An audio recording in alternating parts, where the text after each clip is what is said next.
Hello guys, मी योगिता तुम्हा सर्वांचं Yogita study सेंटरमध्ये स्वागत करीत आहे.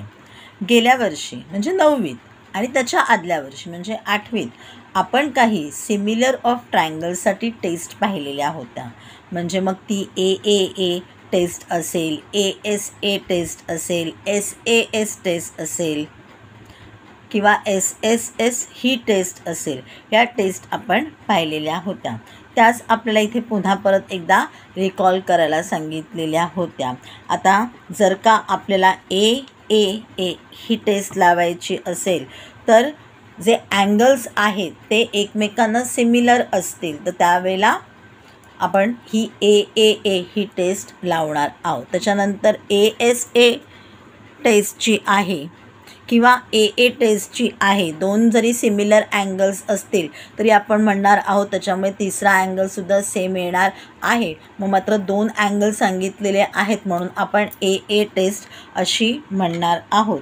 तुम्ही हवंसं तर सगळे दिलेल्या इन्फॉर्मेशन जी आहे ती वाचा. तशी तुम्हाला ही काही इन्फॉर्मेशन याच्यामधली बऱ्यापैकी माहिती आहे, त्यामुळे फारसा मोठा परिणाम होईल असं मला वाटत नाही. त्यामुळे काय आहे, फक्त एकदा वाचून घ्या म्हणजे पुन्हा परत सगळंच्या सगळं रिकॉल होईल. मी तुम्हाला मराठीमध्ये हे इन ब्रीफमध्ये छोटं करून सांगितलेलंच आहे, त्यामुळे काही तसा प्रश्न येणार नाही. पण तुम्हाला एक्स्ट्रा इन्फॉर्मेशन हवी असेल तर दिलेली इन्फॉर्मेशन जी आहे ती वाचा, पुन्हा परत सगळंच्या सगळं रिकॉल होईल. त्यानंतर मी तुम्हाला म्हटलं होतं ASA टेस्ट, त्याबद्दल इथे कोणत्याही प्रकारची इन्फॉर्मेशन दिलेली नाही आहे, पण मी तुम्हाला पुन्हा परत एकदा सांगते. ASA टेस्टमध्ये काय होईल, दोन अँगल आणि त्याच्यामधली साईड ही कशी असेल, सिमिलर असेल, त्यावेळेला आपण ASA ही टेस्ट लावणार आहोत.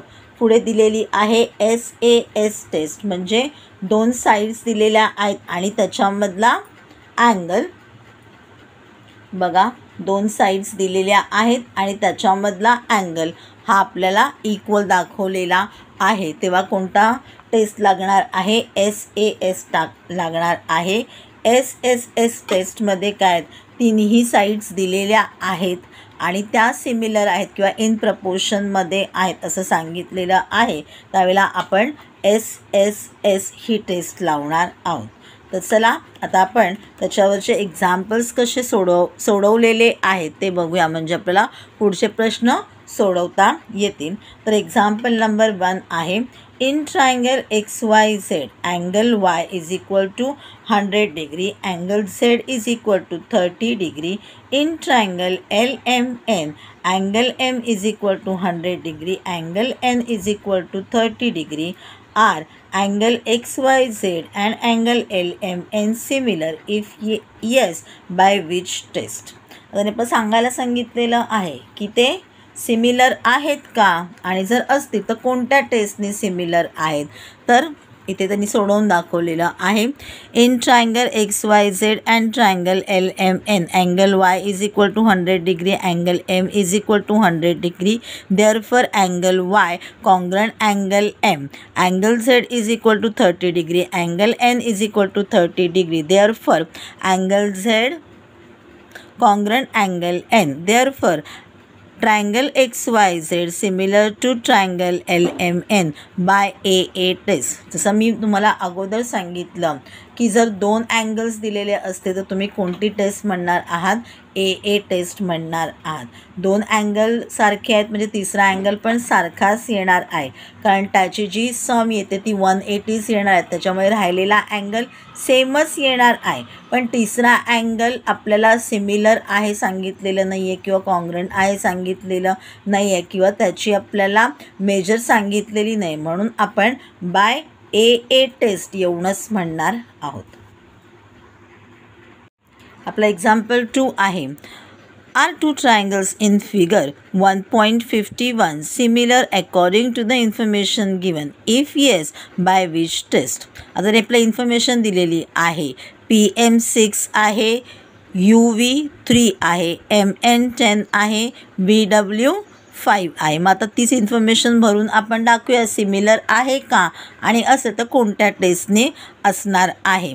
आणि मधला जो अँगल आहे म्हणजे एम आणि व्ही, अँगल एम आणि अँगल व्ही जे आहेत ते सिमिलर दाखवलेले आहेत, ते सारखे दाखवलेले आहेत, इक्वल दाखवलेले आहेत.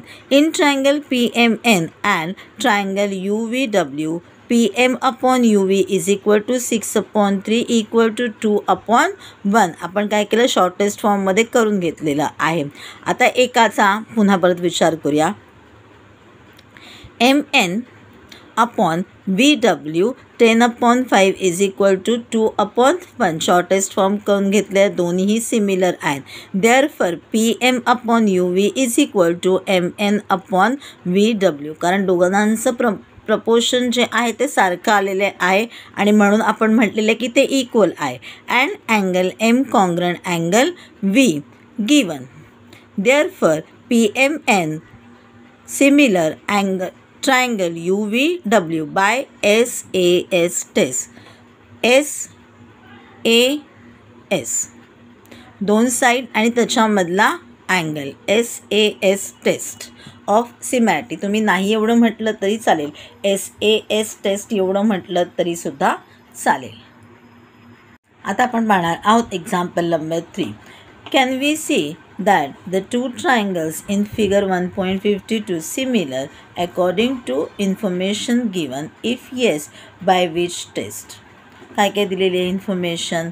XY 14 आहे, YZ 20 आहे, त्याच्यानंतर MN 21 आहे, NP जो आहे तो 30 आहे, अँगल Z आणि अँगल P जो आहे तो कॉन्ग्रंट दाखवलेला आहे, सिमिलर दाखवलेला आहे. तुम्हाला सिमिलर आणि कॉन्ग्रंट ह्याच्यामधला फरक माहिती आहे का? सिमिलर आपण असं दाखवतो, कॉन्ग्रंट आपण असं दाखवतो. सिमिलरचा अर्थ असा होतो की त्या दोघांचा जो मेजर आहे तो सारखा आहे, आणि कॉन्ग्रंटचा अर्थ असा होतो की त्याचा मेजर जो आहे तो तंतोतंत सारखा आहे. असा एक ढोबळ मनाने अर्थ लक्षात घ्या. सिमिलरचा अर्थ असा होतो की जवळजवळ जी दोन्हीच्या दोन्ही फ्रेम्स आहेत, दोन्हीच्या दोन्ही अँगल्स जे आहेत ते आपल्याला सारखे असल्यासारखे दिसतात. भले त्यांची जी लेंथ वगैरे आहे ती कशीही असेल तरी चालते, पण ते सिमिलर दिसतात की एकाच प्रकारचे अँगल्स आहेत. आणि कॉन्ग्रंट म्हणजे एक्झॅक्टली सेम असतात, सेम टू सेम असतात, त्यांचं प्रपोर्शन जे आहे ते सारखं येतं, म्हणजे कॉन्ग्रंट आहे. अशा प्रकारे तुम्ही ही गोष्ट लक्षात ठेवा, म्हणजे तुम्हाला सोपं जाईल सिमिलर आणि कॉन्ग्रंट तिकडे डिस्क्राईब करणं, किंवा एक्झॅक्टली काय म्हणायचं आहे, सिमिलर म्हणायचे की कॉन्ग्रंट म्हणायचं आहे हे तुमच्या लक्षात येईल.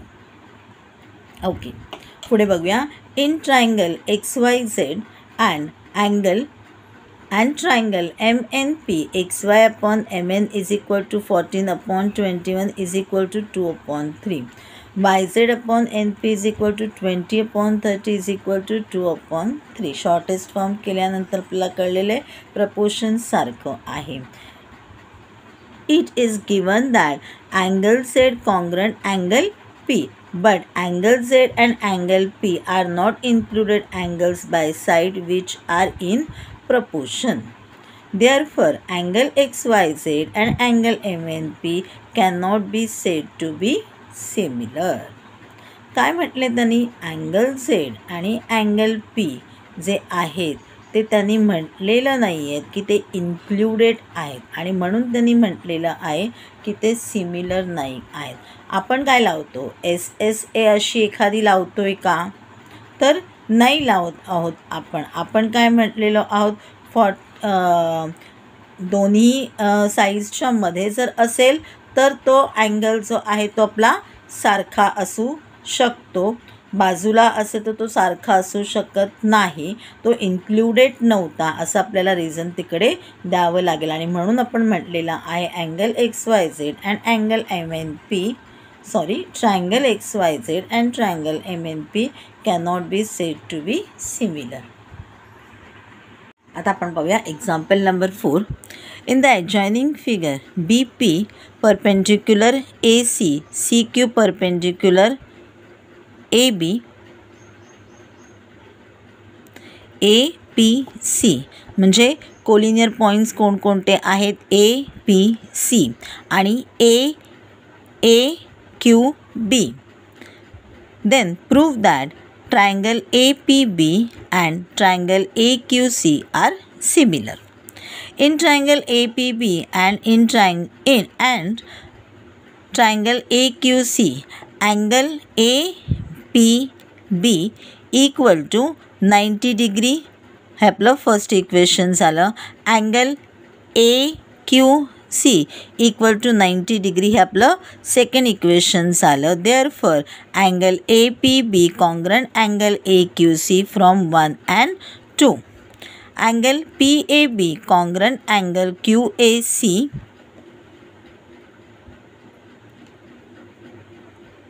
corresponding angles. Triangle APB similar triangle AQC by AA test.